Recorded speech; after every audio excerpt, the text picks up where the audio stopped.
आता आज माहूरवरून कारंजाच्या दिशेने निघालोय. कारंजाच्या या ठिकाणी ज्योती मॅडम कोणतं मंदिर आहे? दत्त मंदिर. दत्त मंदिर आहे. तर तिथे आम्ही दर्शन घेऊन पुढे मार्गस्थ होणार शेगावला. खरं सांगायचं तर आता आमचा असे हाल झाले. आमचं आम्हाला माहिती. आमच्यापेक्षा आता आनंदराव जे असतील पाठीमागे ते खरं सांगू शकतात. का बरं? अहो तिचा पोपटा जो पाठीमागे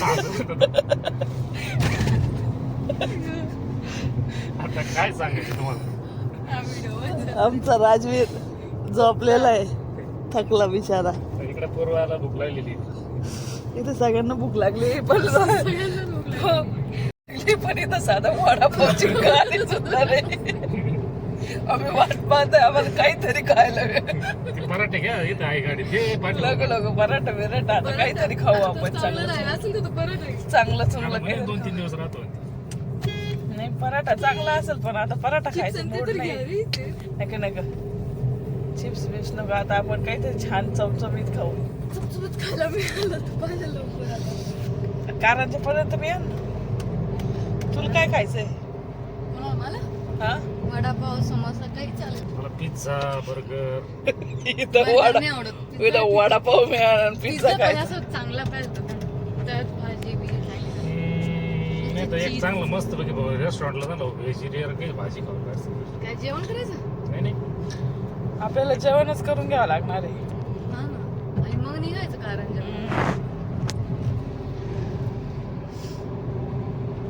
दत्त महाराज मंदिर कारंजा येथे. आज आपण आलो आहोत दत्त महाराज मंदिर कारंजा या ठिकाणी.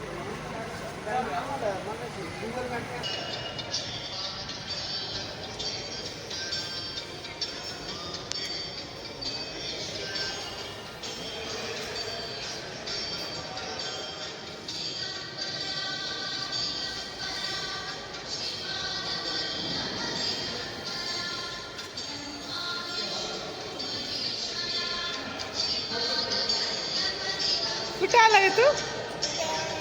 हा कोणतं गाव आहे? कारंजा. आणि इथं कोणता बाप्पा आहे? नाही ते शेगावला आहे. इथे कोणतं आहे? दत्त महाराज.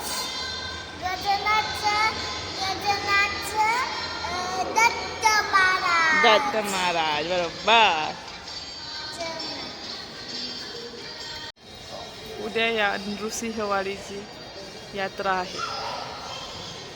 दिगंबरा श्रीपाद वल्लभ दिगंबरा.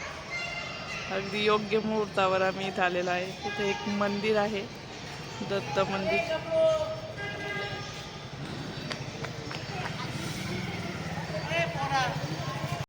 हाय राजवीर, कुठे आला?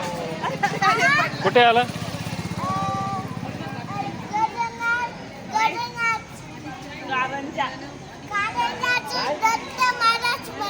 अरे वा, कोण आलंय? अयो ज्योती मॅडम आहे, पूर्वा आहे, देशमुख मॅडम, आनंद सर. हाय आदित्य दादा. हाय. सुंदर असं मंदिर आहे.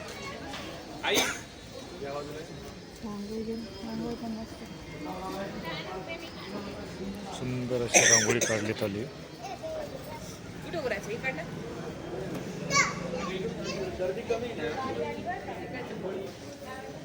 दत्त महाराज की सुंदर असा देखावा सुद्धा इथं साकारण्यात आले. Decoration eco friendly. वा, डेकोरेशनची पण तयारी झाली सगळी.